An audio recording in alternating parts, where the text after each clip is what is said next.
Washington State has stumbled in the last couple of weeks, and there's some chatter about whether it's because Jake Dickert could be looking elsewhere.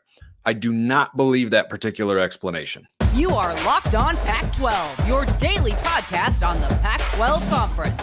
It's the Locked On Podcast Network, your team every day.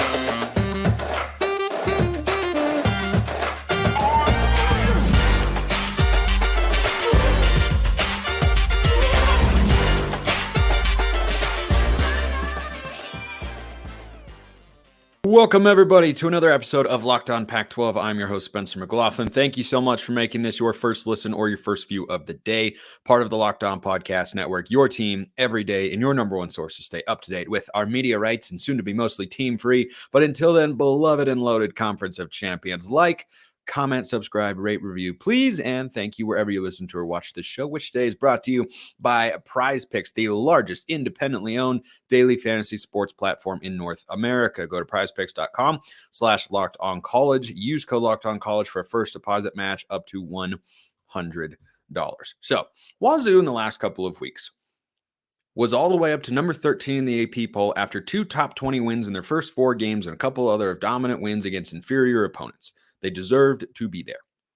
My question about them going into the UCLA game was, well, what do they do away from home? Because their only road game was at Colorado State, who's not very good, and they housed them, which is great, but you got to do it on the road. Got to be able to show that you can beat a Power 5 team on the road. They go play UCLA, and they lay an egg. They lay an egg and put up just one offensive touchdown, 17 points total. One of those was a pick six from Dante Moore right before the half. So they lose that game. That's a disappointment. But hey, UCLA is a solid team. Chip Kelly's a good coach. Their defense is nasty. So that sort of thing happens. And then Arizona comes to town and does what nobody, I don't think anyone who even bleeds Wildcat red saw 44-6 coming on Saturday. I thought there was a world in which Arizona could win, which we're living in right now. I didn't see an Arizona blowout coming. Did not foresee it. Arizona's a good team. I don't know if Arizona's 44-6. Maybe they just caught Washington State on a bad day. But Jake Dickert, when the Michigan State job came open, was rumored as a candidate. And I think it's fair to ask the question, hey, maybe he's talking to him and that's causing some issues. And I've seen this back in 2021. Mario Cristobal was talking to Miami, said he wasn't publicly. You got to take public statements with a pretty solid and hefty grain of salt. But Mario Cristobal had been talking to Miami about becoming their head coach, and Oregon got blown out by the same team twice in 3 weeks. And then he ended up leaving before the bowl game.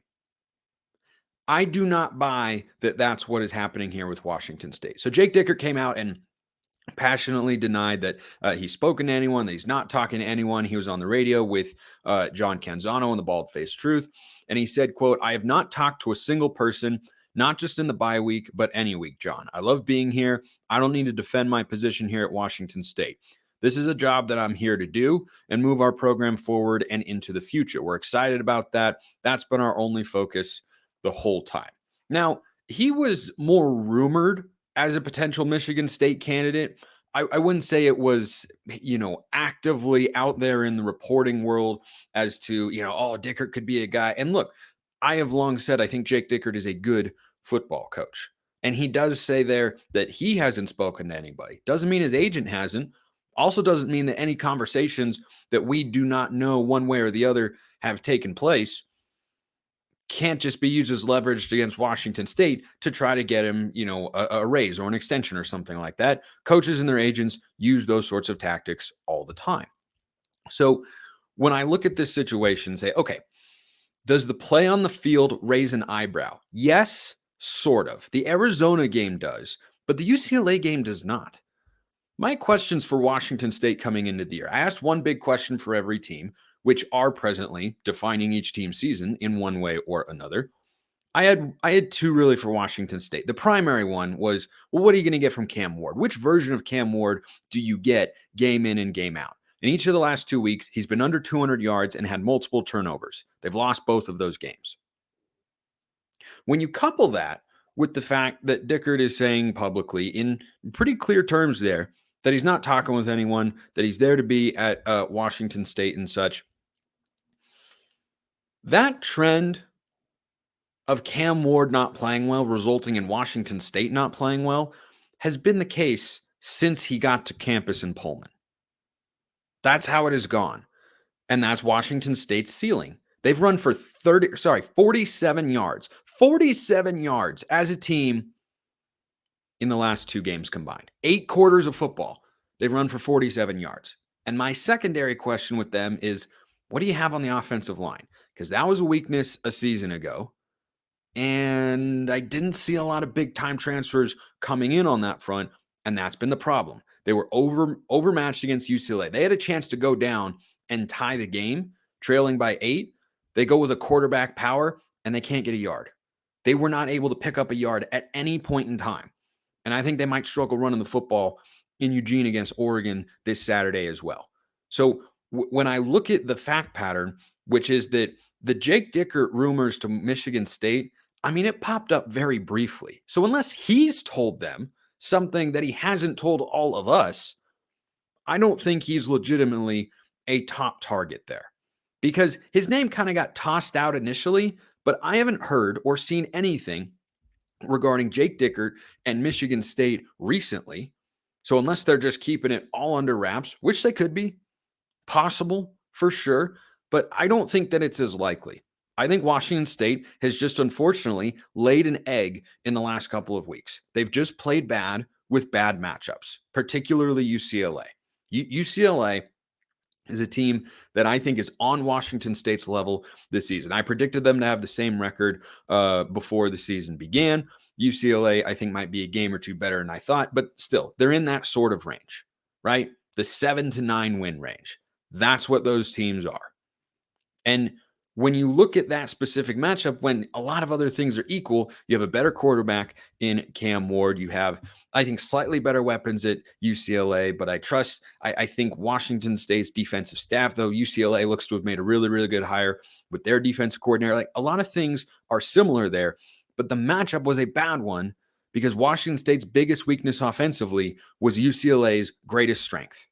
So Arizona did the same sort of thing, executed the same game plan. A team that I've also been saying, I've been singing the praises of Arizona right here on the show and saying, I think this is an improved team defensively. Fact check, true.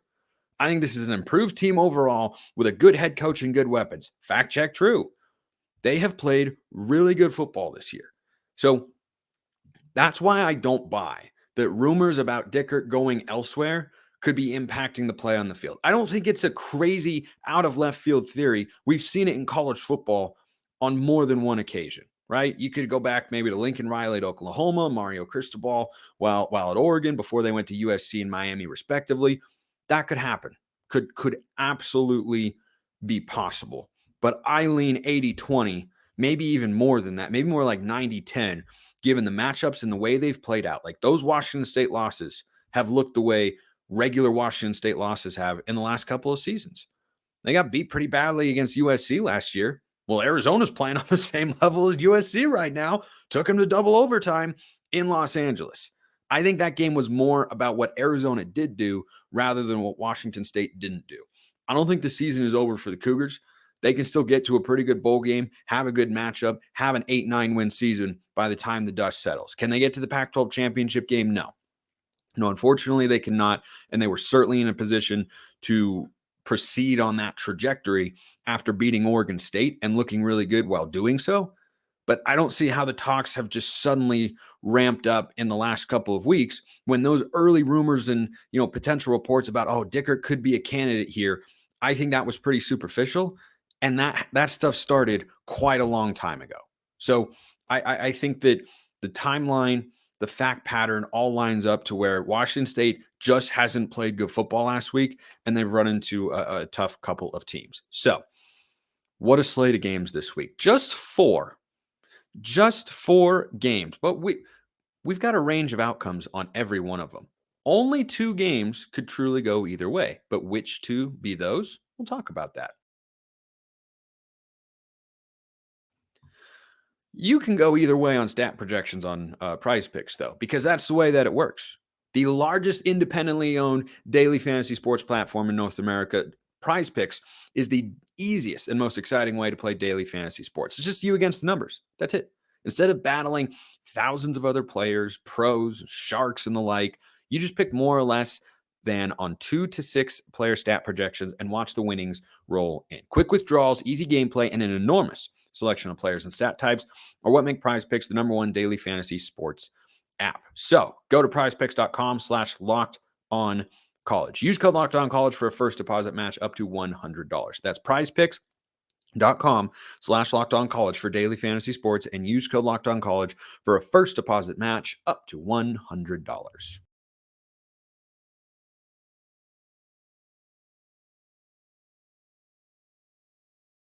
Just 4 games on the slate this week. The funnest one is without a doubt USC Utah. Everybody knows that. Mark Colkin of Locked On USC and JT Wissersill of Locked On Utes will be right here on the show tomorrow. Yeah, it's going to be a fun time. We haven't done a 3-way discussion like that since Utah and Florida. That one went well for the Utes, but what about this one? Let's start with the game of the week when discussing our range of outcomes here, which is becoming a weekly tradition here on a Thursday show, an idea that came from one of you, and I really, really like it. I think it's going well. So, and I've only had one game, Washington State and Arizona, go outside of my range of outcomes so far. That's not bad. That is not bad. So let's talk about the end of range 1 for Utah at USC, the one that favors the Trojans, and the one I find to be the more likely of the two, by the way. Caleb Williams bounces back. Last year, he had a bad game against Oregon State, was under 50% completion, was under 200 yards passing, found a way to win that game. They were playing a better Notre Dame team on the road that didn't throw 4 interceptions, really just had better quarterback, I should say, in Sam Hartman versus Chance Nolan. But Caleb Williams has done this before, and everyone's wanting to overreact. Oh, see, he's terrible. He's not any good. I'm not in that camp. Coming back at home after an embarrassing loss, the end of range 1 is Williams bounces back. The defense plays just as it did last week, which is more than competent and serviceable. If you look at the yardage numbers, it was the USC offense that lost the game, not the defense. So if USC's defense has just an okay game, but the offense gets rolling, I don't think the Utes are going to be able to sustain drives the way they were able to a season ago with Cam Rising with a lot of that short passing game. They'll lose some of it. They'll do some of it for sure. But if USC gets rolling here, I think they can win 45-28. That's the best outcome for USC. What about for Utah? Without Cam Rising, who's not expected to be back, can they win this game? Of course. Absolutely. It is indeed possible. Do not underestimate Kyle Whittingham. Do not underestimate the Utah defense. And the end of range 2 is Utah runs the ball well, again, as they did last week against Cal. The quarterbacks do just enough, whether that's Bryson Barnes, Nate Johnson, or a combination of the two. And the Utes get it done somewhere in, I'll go like the 28 to 24 range. Their defense plays well. They control the clock, run the football, keep Caleb Williams on the sideline. That is how Utah comes away with this with an outright win. But I like the Trojans this week. I'll get to my Pac-12 prime picks later. They are my favorite bet. Washington State at Oregon. Cougs are a 20-point underdog. We have seen 20-point underdogs win before in college football this season, on the road, as a matter of fact. Lest we forget Colorado doing it at TCU, or what was the other one? There was another one. I forgot. There was Arizona last year, by the way, on the road against UCLA. 19.5-point dog, won the game outright. Let's start with the end of range 1, which is the Ducks rolling at home, continuing to play well, as they did on Saturday, just didn't execute in a few key moments. But Oregon's got more talent here on both sides of the ball. And Oregon is a team that really likes to run the football. They went for over 200 yards at over 5 yards a carry on Saturday against the Huskies. And this is a Washington State team that has given up rushing yards this year. 240 to Oregon State, 170 to Arizona, and the Wildcats are not known as a great rushing team. But man, I love their assortment of running backs, by the way, down there in Tucson. Jed Fish has got some good things going on. And Oregon State better be ready for him next week because, boy, it's going to be a fun game. The end of range 1 here for the Ducks is Oregon runs the ball, and the defensive line plays as UCLA's did against Washington State's offensive front, and they just completely dominate, take the Cougars out of the rhythm, and Oregon could run away with this game 48-17. At the end of range 2, now I went back and forth on this, and I know, I am an Oregon fan. This is 100% true. Oregon has lost games at Autzen Stadium before. It does not happen very often. I think that this matchup is a really bad one for the Cougs because Oregon in the trenches which is where which is where Washington State has been weakest this season, is where Oregon has been really good. Their front four is really good. They have 19 sacks through 6 games so far. Their offensive line has allowed just 4 sacks, and they run it as a team at almost 7 yards a carry. It's a bad matchup for Washington State. I do not see a world in which Washington State goes in there and gets the outright win. I can see them playing it close because this game last year in Pullman, Washington State should have won the game. Straight up, period, point blank, end of story. They should have won. Not could have, not had the opportunity to. They should have won the game.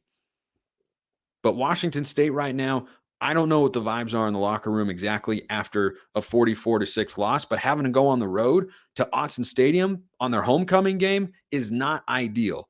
And Oregon is highly motivated here after that game against Washington. And I think the quotes that the coaches and players have given on the Ducks side of things bode well for what is going on inside that locker room and how they're feeling. But can Washington State give them a real scare? Absolutely.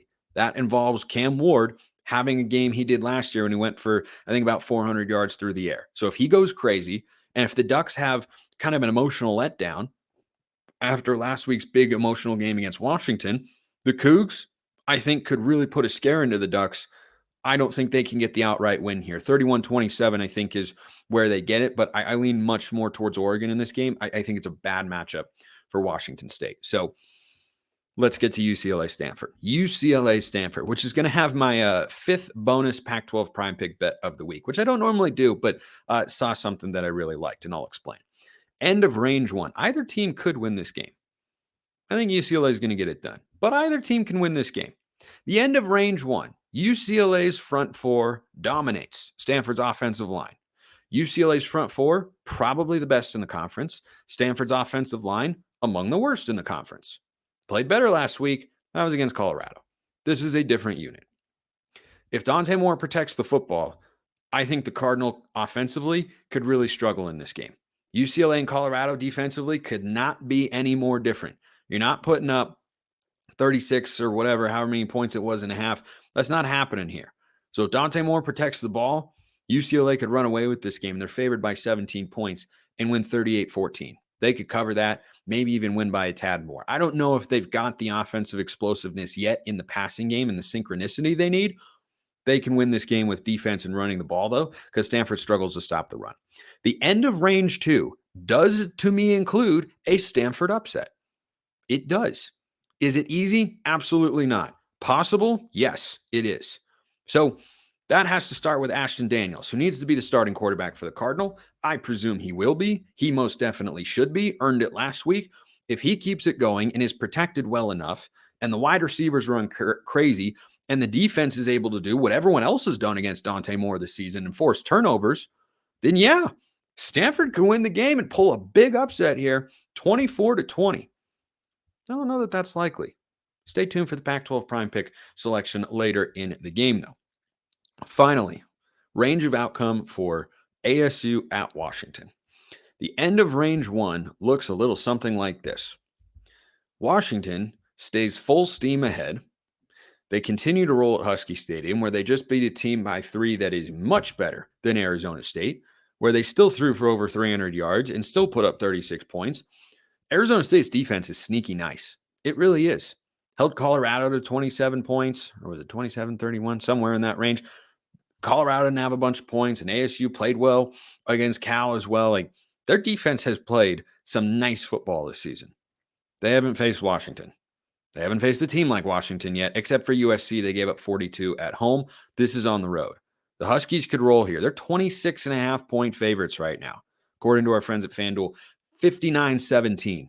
If Washington continues to get pressure and sacks, is where this game could go. And it could be over quickly, and it could get ugly. It's a big line for a reason. And it's one of the 2 games that I don't think could have either team losing at the end of it. I don't think there's a world in which Washington loses this game. I know ASU was the last team to beat the Huskies. You know what the line on that game was? Washington minus 14.5. Here they are at home, 26.5. Washington is an even better version, though very similar to last year's team. And Arizona State, look, they could hang around. They could cover. I could see it. They did it against USC. They're 34-point dogs at home. at home, and they ended up covering that. Played a close game as a one-possession game in the fourth quarter. If the ASU defense keeps playing well, coming off of a bye, by the way, Cameron Scatterbu runs the ball well, as Bucky Irving and Jordan James did a week ago on that very field against that very team, and kind of chews up some clock, makes Michael Penix watch from the sideline. ASU could hold them under 40, put up a few points, 38-24. A win for Washington, a cover for ASU. And that's the best possible outcome there. We still got more to get to, including the Pac-12 prime picks. And what about two teams in the playoff? What about two Pac-12 teams in the playoff? It's really, really tough. What's not tough is going to Jace Medical and getting your Jace case, which has got 5 essential antibiotics that treat the most common and deadly bacterial infections. You can also customize your case and get additional life-saving medications based on your unique needs. In a world full of uncertainty, natural disasters, and supply chain issues, you don't want to be caught unprepared. Take charge to be in charge of your medical situation at home and get yourself a Jace case. Jace Medical offers customizability for your Jace case with dozens of add-on medications. Choose the medications that best fit you and your family's unique needs. Go to jacemedical.com, enter code LOCKEDON at checkout for a $20 discount on your order. That's promo code LOCKEDON at jasemedical.com to get your Jace case today and be prepared for the unexpected. Promo code Locked On at jasemedical.com. That's Jace Medical to get your Jace case today. Can the Pac-12 get two teams in the playoff? No, I don't think so. I don't think so because we live in a world of the 4-team playoff, and there's still a long way to go. Here's the thing. Washington looks awesome right now. They are a really good football team. They still have a lot of good football teams to play on their schedule. They've still got to go at USC, who I think is going to bounce back this week and remind people, hey, we're not as good as you thought preseason, but we're still a good football team. If I told you right now, Washington loses at USC, is that shocking? Is that a big upset? No, it's a game that Washington can win. Heck, we'll see how I'm feeling. I might even predict Washington to win that game. I did before the season. But when you look at the totality of their schedule at USC, Washington State in a rivalry game, though, I don't think they'll have as much of an issue with the Cougs. Between at USC, at Oregon State, and hosting Utah, the odds of going undefeated in those games pretty tough. Is Washington capable? Sure. It's still really hard. It is still a hard thing to do. They won't have a problem this week against ASU or next week against Stanford, but then everything gets really, really tough for the Huskies. And then you're looking at, Washington is the only undefeated team left in the Pac-12. USC's undefeated in Pac-12 play, but Washington's the only unbeaten that remains in the conference as a whole, meaning that it is more likely than not, in my view, that Washington makes the Pac-12 championship game. It's also more likely than not, in my view, they are going there with one loss. I think that is a pretty likely outcome. I had them at 10-2 before the season, but I had them losing to Utah, and I don't know that Utah is quite the team that they're capable of being when they don't have Cam Rising at the helm. So I look at Washington and say, look, if they get there at 11-1, it all relies on Washington. The only way in which the Pac-12 could get two teams into the playoff, Washington has to go 12-0, do what has never been done before, and that's go unbeaten in Pac-12 play. Maybe this is the year. It would be kind of poetic in its final iteration. Washington would have to go 12-0, and either Oregon, Oregon State, USC, or Utah would have to win out and then win the Pac-12 championship game so that you had a pair of 12-1 teams, a 12-1 conference champion, a 12-1 non-conference champion that went undefeated in the regular season. That's the only world, and I know that it feels right now like that's going to happen. Historically, it hasn't. Just give it some time. I think there can be a loss in there, which is not an indictment on Washington. They're a very good team, a college football playoff caliber team. But everything has to go so right. And then the other thing, too, is when the Pac-12 title game comes around, whichever 11-1 team is playing Washington would then have to beat them. Like that, there's only one way for the Pac-12 to get two teams into the playoff, and they need help from other conferences too. And there are a lot more realistic outcomes in which that doesn't happen. So I don't think that's particularly likely at this point in time. Let's wrap up today's show with this week's edition of the Pac-12 Prime Picks. I'll be talking tomorrow with JT Wistersill of Locked On Utes and Mark Colkin of Locked On USC all about that game. So we're getting the Prime Picks in today. Let's start with pick number 1, Oregon hosting Washington State. As I said earlier, there's a world in which Washington State can make this a close, competitive football game. It's all relying on Cameron Ward, and I do not trust Washington State's offensive line right now. And I don't trust their defense as much as I would like to right now when it comes to stopping the run. They've got a couple of really good edge players in Brandon Jackson and Ron Stone Jr. Oregon has been a prolific team running the football this year, 6.7 yards a carry. That's a greater average than what Washington State allowed against Oregon State, who went for 240 in Pullman. This game at Autzen Stadium, everything to me here leans Ducks. I think final score 48-20. Oregon wins. I'll swallow the 20 points on that one. USC is up to a 7-point favorite. Would I like it better at 6.5? I would for sure, because it's a lot of points. But this is a bounce back spot for USC to me. Went on the road, got embarrassed, coming back home, playing a team who they were motivated to beat before the season even started. Caleb Williams, I think, has a big game here and goes for a bunch of yards, even against a good Utah defense, a great Utah defense. I don't trust the Utes offense away from home. They had a good week last week. They did it against Cal, and they did it at home. This is on the road. I don't love USC's defense, but they played better last week against Notre Dame. I think they can do enough against a pretty limited offense without Cam Rising at the helm. Trojans 38, Utes 27. I'll swallow USC -7. Washington at home, giving up less than 4 touchdowns. Gosh, it's a big number. It's a big, big number. But Washington is trying to make a statement right now. They beat Oregon. They're undefeated, number 5 in the AP poll. You don't think they want to put up the sort of number that makes you go, wait, why are they 5? Why are they not 3? Why are they not 2? I think Washington can absolutely roll. I think their defense at home is going to be better than people think. I like ASU's defense.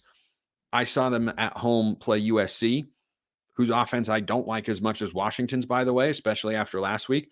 That previous thought was definitely confirmed.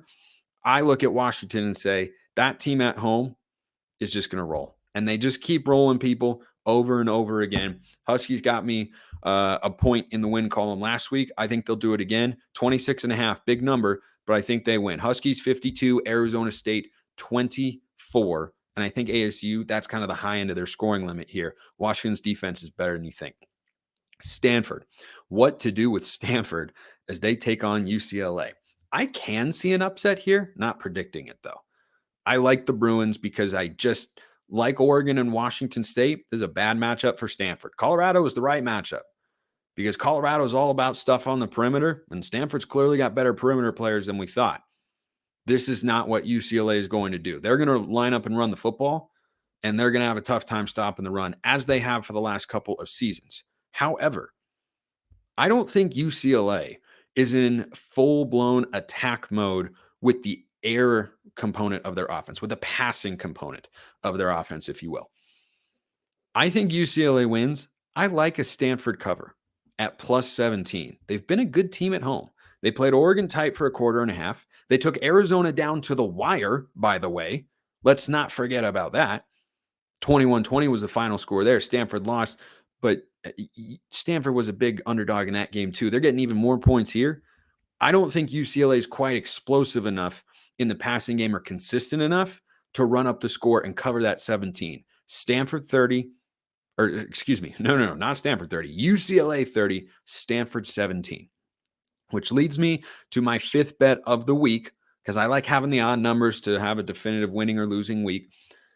And I'm going with this because I like it. I saw the number when I'm looking around.